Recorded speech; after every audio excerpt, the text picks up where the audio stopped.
Hi, I'm Tom Pecca, and I'm the Vice President and co-founder of Spirit to Spirit Trauma Healing. What I want to talk to you about today is a psychological term called attachment. It's at the root of most issues, and what attachment is really is the way we learn and the way we expect relationships to happen.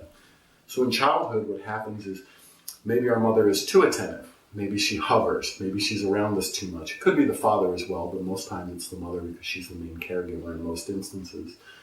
And that hovering leads us to expect that later in life. So when someone else is similar, maybe someone gives us a little too much attention or is maybe too needy for themselves, we react in certain ways. So we might react by being more avoidant of that person, moving away from that person, guarding ourselves. Another instance is if our core childhood caretaker abandoned us in some way, which could be anything. It could be an adoption. It could be that person died. It could be that person had issues of their own and just weren't available to us. So our expectation later in life might be that if we aren't good enough, if we aren't present enough, this person is going to leave us. This person is going to desert us. That we'll be abandoned and alone again. So we react in that manner.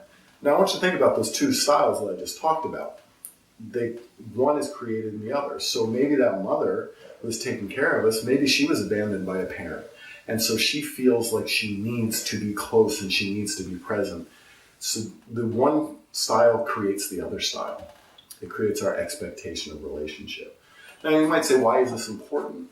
Well, everybody wants to be happy. Everybody wants to have good relationships. Everybody wants to be socially adept at our core, even if we don't look that way, even if we look like we could care less. We want other people to care about us. We don't want to be alone. These core attachment issues start to impact the way we are with other people and the way we interact. And it tends to keep us feeling alone, even if we're not alone. For those of us with abandonment issues, we might never feel that there's enough attention. There might never be enough for us. So if we don't deal with those core attachment issues, if we don't deal with that abandonment or that feeling that we're not enough, we'll never, ever be able to feel like someone cares enough for us. So it's not about the other person. It's not about them becoming different. It's about us learning how to look at situations differently. It's about us owning our own fears. For those of us who are avoidant, it might be that we're so afraid of letting someone get in too close that if they do, we're afraid of what they're going to do. They're going to hurt us or they're going to overwhelm us in some way. And again, it's not about the other person. It's about us understanding that we're not always in danger the way we think we are. We're not always as vulnerable as we think we are. And we can take more risks. The other thing that happens is it's strange. You would think that someone who is avoidant would not be interested in someone who is the more clingy style, what we call anxious attachment. But the truth is we're drawn to each other. So we end up having relationships over and over again that seem to tell us that what we expect to happen is truth. We pick people who are going to do the same things to us that our caregivers did to us. So what we have to learn is to look for the people that have more secure attachment, that have more ability to be present, who have more ability to have their own individual life as well as their life connected to us. If we don't work on our own attachment issues, that person will not be interesting to us. That person will not be someone we will go towards. So if you're a trauma survivor, oftentimes that impacts our attachment to a great degree because we're wounded by people, often people close to us, or the people closest to us were not willing or unable to protect us, or they didn't know. And we feel this inability to relate in certain ways. The one thing I hear dealing with clients all the time is that they always feel alone.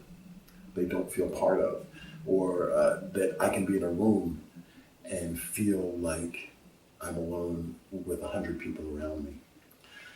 This is not some inadequacy in that person. It's just some things about their attachment that they haven't learned to deal with yet, that they just don't understand on a level that's going to help them heal. What we do at Spirit to Spirit Healing, and what we do in Spirit to Spirit training other therapists how to work with attachment, is help people learn how to have relationships in their life that last, that work, by dealing with their attachment and by dealing with their trauma. Again, if you're interested in this subject, there will be links on our website to look at.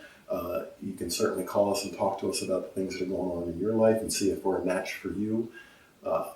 Please feel free to reach out to us, call us, or check our website out. Thank you so much for your time.